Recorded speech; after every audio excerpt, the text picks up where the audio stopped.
great. Now you guys can see my slides, presumably. Okay, great. This is joint work with a good friend of mine, Aaron Bodecreed, who's now at Amazon, previously at Berkeley Haas.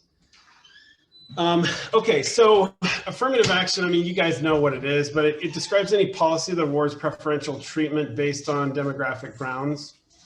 There's lots of different implementations of affirmative action around the world. The one we're going to be focusing on is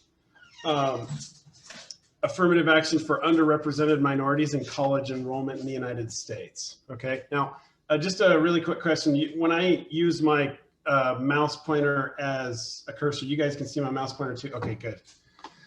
Okay, so why implement affirmative action at the college level? There's several different reasons that have been mentioned in the public debate. It's quite a contentious issue, both socially and legally. One thing I want to do today is kind of emphasize one that really gets ignored quite a lot, and that is that affirmative action offsets the uneven nature of the academic arms race that leads up to the college admission stage. Okay, so what I mean by that is oftentimes in the academic debate and in the public policy debate, we sort of treat grades and test scores as if they're kind of just exogenous representations of who I am, rather than as being manifestations of, well, my individual characteristics, but also how those characteristics interact with my environment and with market incentives. Okay. Okay. All right. So moving right along. So within the model that we're going to look at, students are going to endogenously choose human capital. Think of this, human capital as producing an observable index in terms of grades or test scores. And the interesting thing in academic settings and many other settings as well is that human capital here actually plays two distinct roles. So first, human capital is a productive asset. It will directly make your life better to have more of it, okay, in the future. This is what we're going to call the quote unquote Becker incentives. But on the other hand, human capital is also used as a rank order index to determine access to high quality colleges as well. So even though it's a productive asset, it's also being used to rank order different people in order to allocate non-divisible college seats. And this is what we're going to call Spence incentives.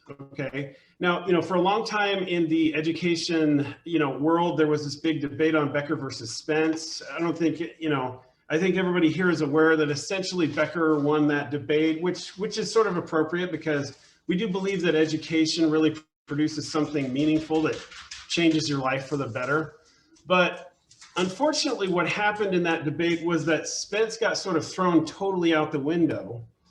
And an important point we're trying to make with this new research regimen is that, well, just because, human capital is a productive asset doesn't mean that Spence-like incentives cannot still manifest themselves within a market like college admissions with competitive human capital investment, right? Because once again, productive or not, this human capital is still used to, this sort of observable human capital index is still used to rank order people to allow access to better colleges.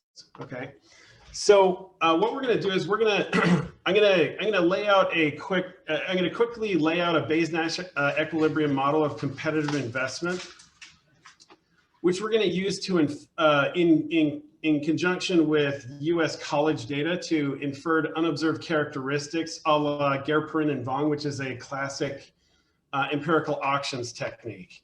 So basically, like intuitively within the model, pre-college human capital investment is like bidding in a multi-object all-pay auction for college seats.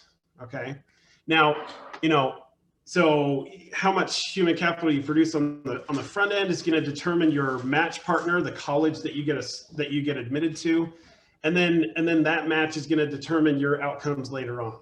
Okay, so then what we're going to do is we're going to estimate a structural model of match utility as a function of college quality, pre-college human capital, and unobserved student characteristics.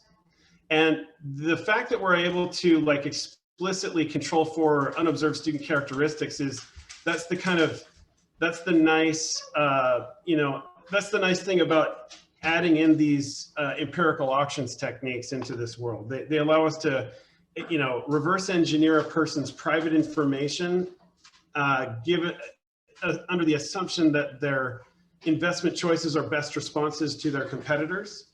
And once you do that, you can control for unobserved student characteristics when you're running, say, a post-graduation wage regression, okay?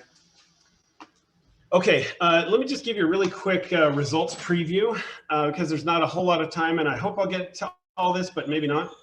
So we find, in our empirical estimates, we find that for post-college earnings, college quality is the most important determinant. Unobserved student characteristics data are the second most important. And then pre-college human capital comes in a distant third place. In fact, it doesn't play a major role in postgraduate earnings. Now, importantly, I'm not saying that pre-college human capital investment is totally wasteful. That is not what our model says. So pre-college human capital still plays an important role in college graduation probability. So if you get better grades and test scores in high school, our model predicts that you actually have a higher probability of leaving college with a diploma in hand versus dropping out. And then obviously, it plays an indirect role in post-college outcome via placement in high-quality colleges, okay? Now, an important underlying theme in this body of research is that cost asymmetry by race plays a very big role in access to college, okay? And that's a theme that I'm going to be harping on a lot today. Okay, let's see, Mallory, what time am I going till? You are going until 4:10. Okay. All right. So, yeah. So a couple more quick result preview items. So, affirmative action is most significant action in the middle of the college quality spectrum. That's one thing that's nice that's going to come out of our model. Is we're going to have an estimator of the behavior of affirmative action on the entire college quality spectrum from top to bottom. Now, you may have heard of this sort of classic empirical assertion by papers that came out long ago that only roughly the top 20% of all colleges are selective in some sense. Now, we're going to kind of, like, our methodology kind of push backs on that assertion by making the argument that, well, those old results are essentially, they're measuring college selectivity in the wrong way. These old results that say only 20% of colleges are selective, what that says is that only 20% of colleges have, an acceptance rate that's meaningfully below 1. Okay, and that's fine. But then there's a lot of things that go on between colleges sending out acceptance letters and then finally students enrolling. So we're going to base our measure of college selectivity on which set of students actually choose to enroll in a given college. So from that standpoint, every college from the best to the worst is to some degree more or less selective. Okay. All right. So then we use the model to answer questions like, what are the effects of affirmative action on different demographic groups? So we see a very large desegregation of schools. That's not super surprising under affirmative action. We see that it has overall positive incentive effects for underrepresented minorities' incentives to invest in pre-college human capital. So for high cost and middle cost underrepresented minority students, we actually get an increase in their pre-college human capital investment as a result of affirmative action. And then these, you put everything in the model together, including, college placement, post-college outcomes, et cetera. And we have a fairly large, estimated increase in annual household income of about 2 to 3% for underrepresented minorities, with very little impact on underrepresented minorities. Okay. We're also going to show, if we get to it at the end, if not, these slides are going to be posted to the website, but we're also going to show that both Becker and Spence-like incentives are very important within the model, but in terms of like on the margin, the Spence incentives are actually quite a big deal in this world. Okay. There's lots of literature out there. I've got one of Katerina's papers here cited, but in the interest of time, let's just jump through. Okay. So here's the model in a nutshell. There's going to be two groups of students. There's underrepresented minority students, by script M, and non-underrepresented students are script N. Now, URMs is going to refer to, in the United States context, Blacks, Hispanics, and Native Americans. Okay. Now, Asian students constitute a statistical minority, but as a group, they're not underrepresented at the top colleges in the US market. So therefore, they're not underrepresented minorities. Okay. For a little bit of context for our European friends. Now, each student is going to have an individual type theta, which is privately known, and it sort of governs the costs of pre-college human capital production. Now, I want to be very clear that theta should not be thought of as entirely innate ability. Okay, so it can be things like cognitive ability, non-cognitive ability, but it's going to be crucially affected by childhood environmental factors. And that's an important theme that I'm going to push on really hard later on in the presentation. So for now, theta is a black box with a whole bunch of stuff stuffed inside of it. And what I'm going to do a little bit later is, we're going to estimate at the individual level theta, and then we're going to spend a little bit of time trying to pry open this black box and see what's inside. Okay, but theta is not just innate ability; it's also childhood environmental factors, which exogenously vary by race group. And in fact, in the United States and many other countries, they're unfortunately like highly correlated with race. Okay. So for that reason, we're going to allow for the underlying cost distributions between the two groups to be different. Okay. Colleges, on the other hand, live on a quality spectrum from 0 to 1. So P is going to be a college quality index. And then, we're going to assume that these distributions are, well behaved and some other stuff that we talk about in the paper. Okay, so here's a little bit on model timing. So students observe their own theta. So imagine the beginning of the game starting roughly in, I don't know, 7th, 8th, or 9th grade. At some point, these students become aware, I am now officially on the clock competing for access to college, 4, 5, 6 years from now. And, so the academic arms race has now begun. And now what are the choices I'm going to make between now and the college admission stage to produce the exams and test scores that will determine my academic fate on the college market. Okay. So students are going to choose human capital levels S. Aggregate equilibrium human capital distributions are going to be denoted G, J for each group. And if there's no subscript, then that means it's the overall human capital distribution for everybody. There's going to be a matching friction. Okay, so S is going to be your actual human capital level, but you're going to bring S onto the matching market. You're going to submit it to the centralized college admissions board. But then before the board uses it to judge you, it's going to get hit with this mean zero shock. Okay, and then we're going to have a assortative matching within groups based on that noisy human capital, the shocked human capital. Okay, so this epsilon, think of that basically as a matching friction. Okay, now like I said, match is assortative within demographic group, but then there's going to be this endogenous college assignment function. PJ, J for the group, R for the different mechanisms. So we can have colorblind, quote unquote colorblind, admission preferences, or quotas. Okay. Now don't worry about all this technical junk at the bottom. So there's going to be a utility function.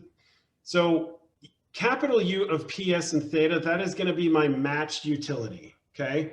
If I bring S units of human capital with me onto the college market, if I match with a college of quality level P, and if my exogenous type is theta, then I'm going to experience college match utility U of PS and theta, okay?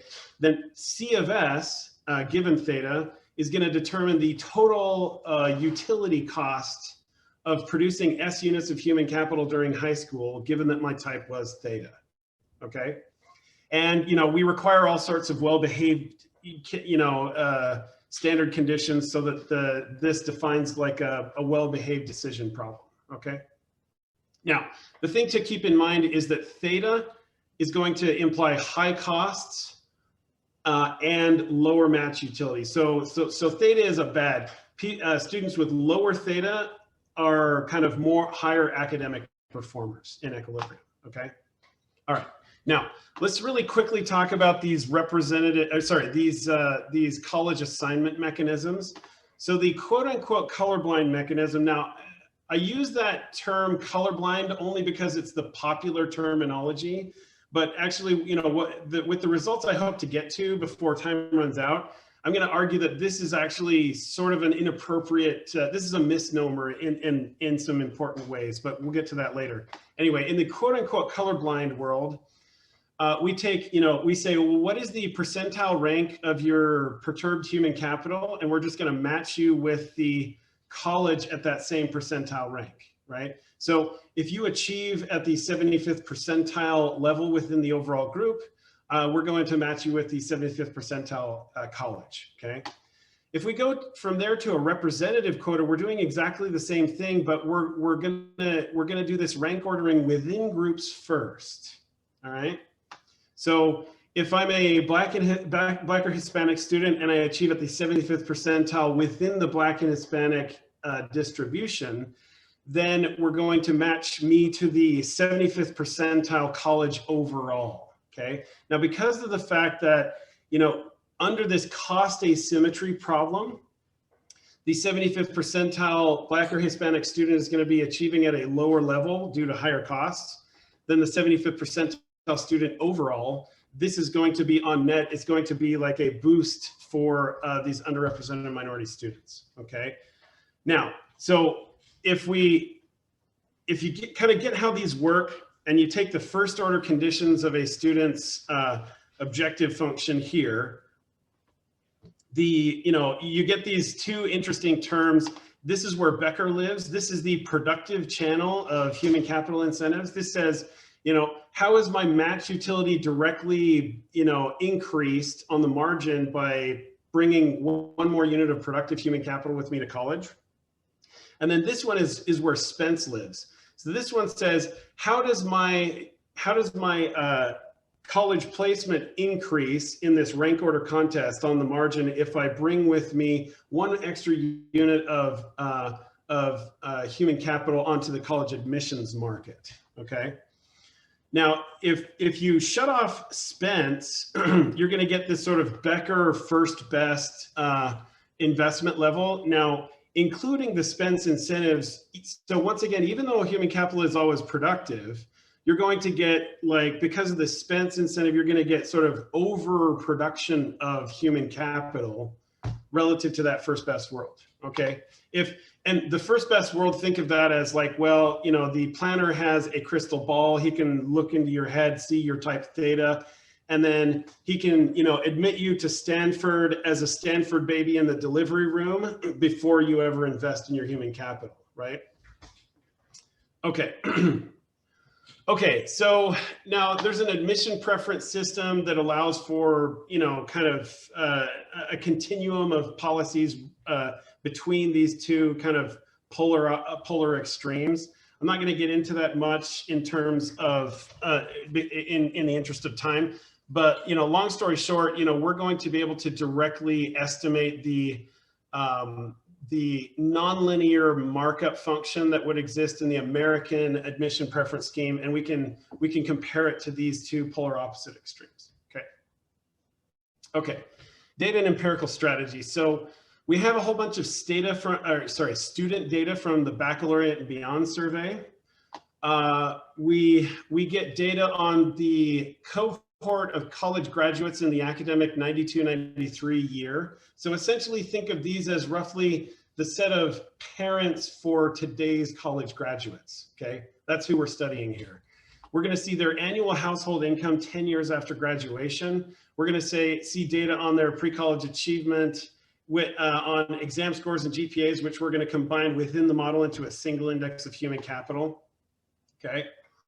There's some econometric issues that I'm just going to gloss over because we just don't have time.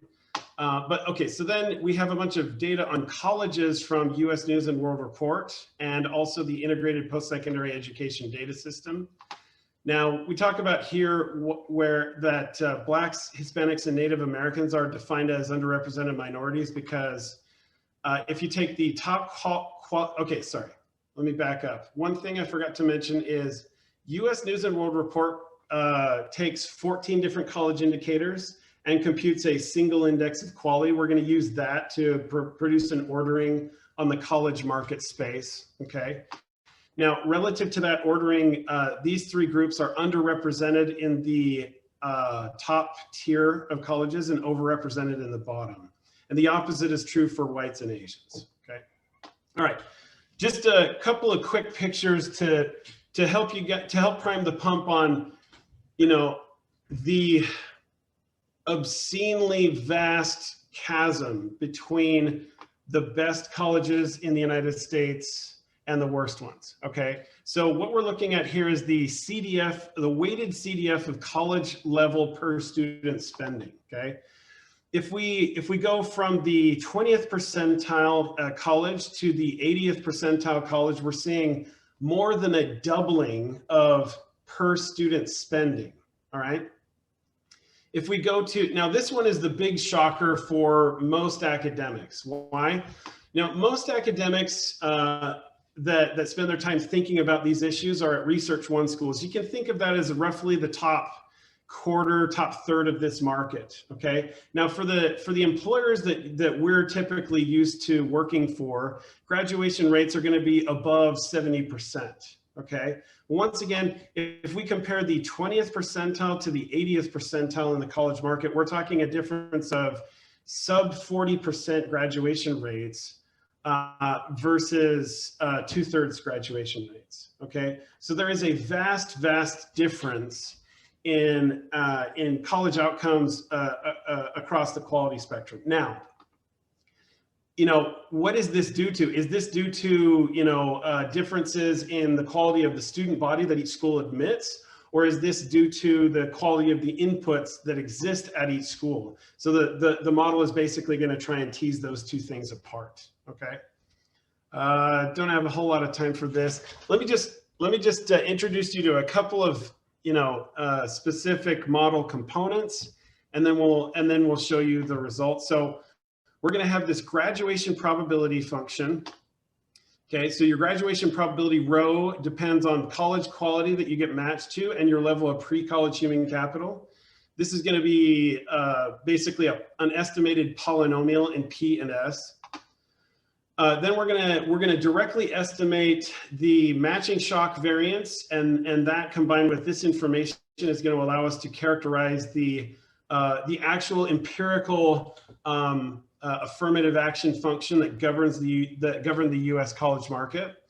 We're gonna point identify at the individual level these idiosyncratic human capital investment costs, theta, and then we're gonna use theta, P, and S. We're gonna plug all those three things into a postgraduate household income wage regression. Okay, and we're gonna model, you know, postgraduate household income as a Cobb-Douglas function of the quality level of the college I went to, the amount of pre-college human capital I brought with me, and my exogenous type theta. Okay.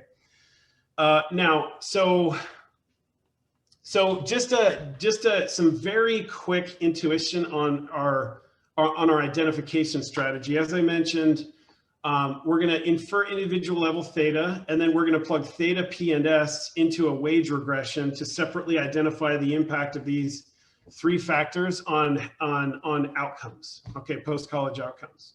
Now, so first, what we're going to do is we're going to use the contest incentives to infer theta from observed achievement S. Now, how do we do that? What we're going to do is we're going to lean on this first order condition. So it turns out you can pin down basically all of the crucial pieces of this first order condition using, you know, directly using data. And the one remaining piece that's going to be not pinned down, oops, sorry, going the wrong way. The one remaining piece is going to be theta I. So, this was a technique in the empirical auctions literature that Gerprin and Vong, pioneered, and it's since become sort of the gold standard within that literature. So we're going to borrow that technique here to reverse engineer theta I, assuming that everyone's human capital choice S was the best response to their competition. Okay. Now, 5-minute warning. 5-minute warning. Okay. Once we have that, we're gonna use the following two pieces of information. So if we want to separately identify the impact of theta, P, and S, we have to break the perfect rank correlation between them, right?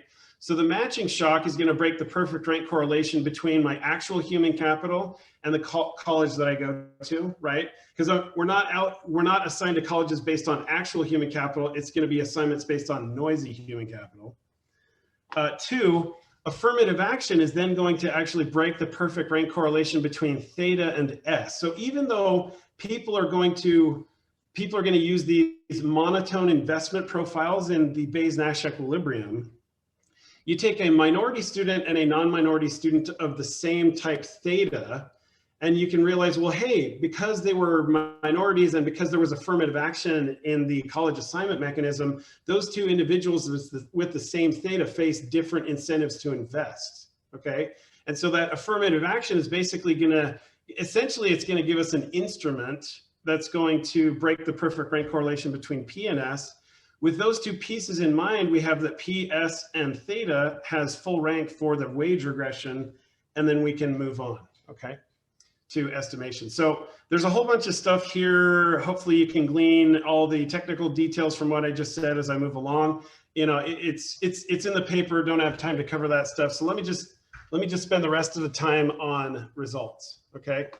So here's the estimated graduation probability function as a function of college quality and pre-college human capital. We've got pre-college human capital on the horizontal axis and graduation probability on the vertical.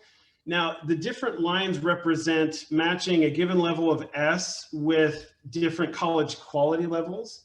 And so because these various lines are relatively close together, what this says is that the primary driver of whether you graduate college is how much human capital you brought with you from high school. Okay, so that's going to be the main role that that S plays.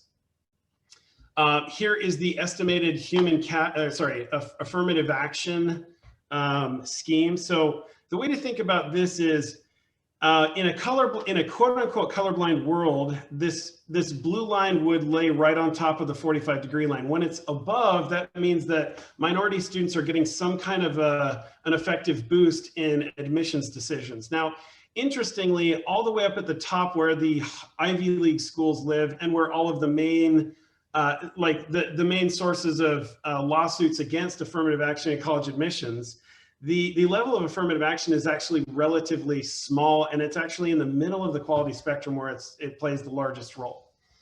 Okay, so I already mentioned this before. I'm just gonna blow through this real quick. So college quality in terms of household income post-graduation, so this is 10 years post-graduation, the quality level of the college that you attended plays a large role. Your exogenous type plays a large role. Pre-college human capital doesn't determine post-college income. It's college level human capital that does that, okay?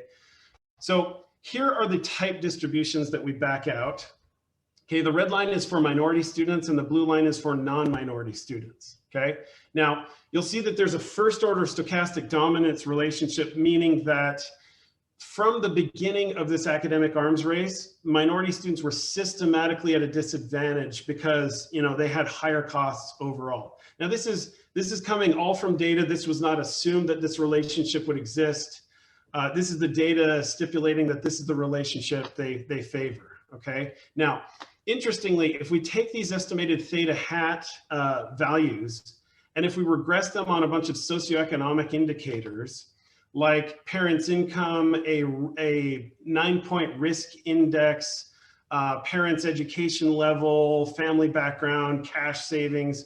Once you control for all of these socioeconomic indicators available in the baccalaureate and beyond data, an F-test fails to reject the joint exclusion of race and race dummies. Race dummies and race interactions from this regression.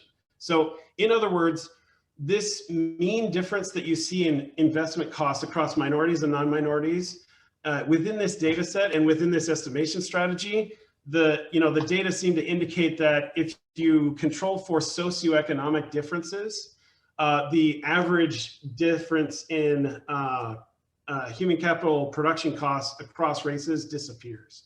Okay, so I'm almost out of time. Let me just do a quick digression on some related research where we get some very similar results, and then I'm going to prime the pump with a crazy question at the end, and then I'm done. Okay.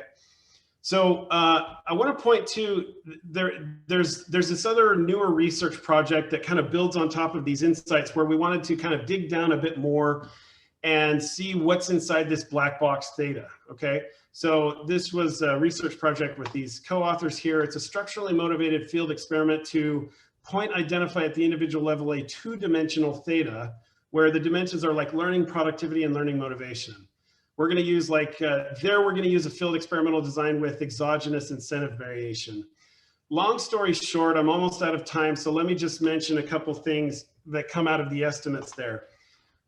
Low developmental resource deprivation within those field experimental results, a very different identification strategy, but similar conclusions. Low developmental resources is predictive of lower academic motivation.